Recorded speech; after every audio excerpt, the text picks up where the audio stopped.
On va parler aujourd'hui d'une véritable révolution, celle qui est en train de transformer l'une des professions les plus fondamentales de notre système de santé. C'est une nouvelle ère qui s'ouvre pour le métier d'infirmier en France, et ça pourrait bien changer complètement notre façon d'accéder aux soins. Imaginez un peu. Et si, demain, le premier réflexe en cas de besoin n'était plus forcément le médecin, mais l'infirmière ou l'infirmier du quartier? C'est exactement la question au cœur de cette réforme. L'idée, c'est de rendre l'accès aux soins plus simple, plus direct, et c'est tout l'enjeu de cette nouvelle loi qu'on va décortiquer ensemble. Mais pour bien comprendre pourquoi on en arrive là, pourquoi ce changement était devenu si urgent, il faut d'abord regarder le problème en face. Tout part d'une réalité. Notre système de santé est en crise, une crise profonde.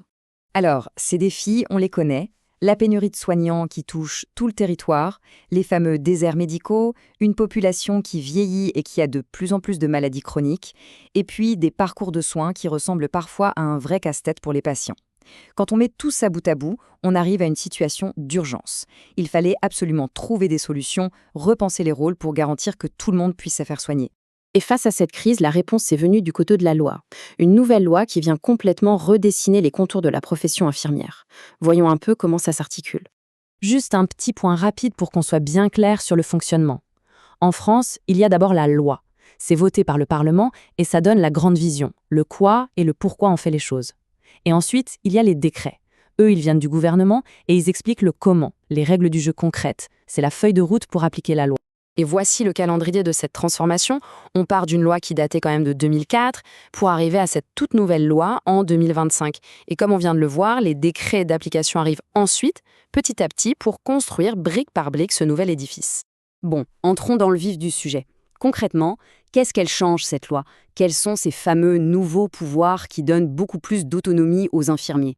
Et là, c'est vraiment le cœur du réacteur. Ce n'est pas juste une petite modification technique, c'est la reconnaissance, noir sur blanc, dans la loi, de la pleine autonomie et de la pleine responsabilité de la profession infirmière. Ils deviennent officiellement une porte d'entrée dans le système de soins, des acteurs de premier recours. Le premier grand changement, et pas des moindres, c'est l'accès direct. C'est simple, fini le passage obligé par un médecin pour un certain nombre de besoins. On peut maintenant aller consulter une infirmière ou un infirmier directement. Ça va fluidifier les parcours d'une manière assez incroyable. Deuxième pilier, tout aussi essentiel, le diagnostic infirmier. Attention, les infirmiers n'ont pas attendu cette loi pour observer, analyser et utiliser leur jugement clinique, bien sûr. Mais la différence, et elle est énorme, c'est que cet acte d'analyse et de décision devient maintenant une responsabilité formelle, reconnue par la loi. C'est un vrai pouvoir de décision. Et enfin, le troisième grand pouvoir, celui qui fait peut-être le plus parler, le droit de prescription. C'est une avancée majeure. Les infirmiers vont pouvoir prescrire directement certains médicaments, des dispositifs comme des capteurs de glycémie ou même des examens de laboratoire. Ça leur donne les moyens d'agir vite et bien, juste après avoir posé leur diagnostic. Ok, tout ça, c'est bien beau en théorie, mais dans la vraie vie, au quotidien, ça change quoi? Prenons deux exemples très concrets pour bien voir la différence. Prenons le cas de Monsieur Dupont, qui est diabétique.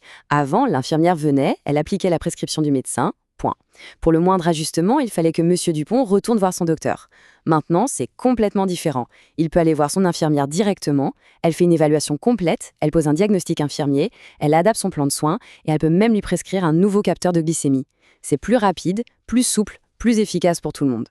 Autre situation, Madame Martin, qui vit en EHPAD, fait une chute. Avant, le rôle de l'infirmier était un peu flou. Il alertait le médecin, appliquait les consignes, il était un peu un intermédiaire. Aujourd'hui, il devient la pierre angulaire des soins. Il fait une évaluation globale, physique et psychologique, il pose un diagnostic formel, par exemple risque de chute élevé, et surtout, il coordonne toute l'équipe, le kiné, l'aide-soignant, le médecin, autour d'un vrai projet pour éviter que ça se reproduise. Et cette analogie du pilote, franchement, elle résume tout à la perfection. L'infirmier n'est plus simplement un membre de l'équipage qui exécute les ordres. Il est aux commandes. C'est lui qui pilote le parcours de soins de son patient. Parce qu'évidemment, un changement d'une telle ampleur, ça ne concerne pas uniquement les infirmiers. C'est tout le système, toutes les collaborations qui sont redéfinies. C'est un véritable effet domino. Et ce qui est vraiment passionnant, c'est de voir comment la collaboration avec les aides-soignants est renforcée.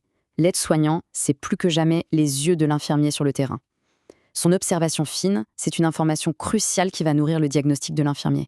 C'est toute la chaîne de soins, tout le travail d'équipe qui est revalorisé. Au final, qui est concerné? Eh bien, tout le monde. La loi s'applique à tous les infirmiers, qu'ils soient sortis de l'école il y a 6 mois ou il y a 30 ans. Ça veut dire qu'il y a un énorme effort de formation à faire. Les instituts de formation, eux aussi, doivent complètement revoir leur programme. Et bien sûr, à la fin de la chaîne, les grands bénéficiaires, ce sont les patients. Alors, pour finir, que faut-il retenir de ce virage qui est, sans exagérer, historique? C'est avant tout un changement d'identité profond pour toute une profession. L'équation est à la fois simple et très puissante. Qui dit plus d'autonomie, dit forcément plus de responsabilité. C'est un défi immense. Ça demande une montée en compétences cliniques, une posture nouvelle et une conscience très aiguë de ce nouveau rôle central. Je trouve que cette citation résume tout. Pendant des années, on a cantonné la profession à un rôle technique. Cette loi, finalement, elle ne fait que mettre le droit en accord avec la réalité du terrain. Le soin infirmier est une discipline clinique qui repose sur l'analyse, le raisonnement et la prise de décision. En fait, cette réforme, c'est une nouvelle fondation. Elle ouvre un champ des possibles énorme pour améliorer l'accès et la qualité des soins pour tous. Le cadre est posé, les outils sont là, mais la véritable histoire, elle, ne fait que commencer.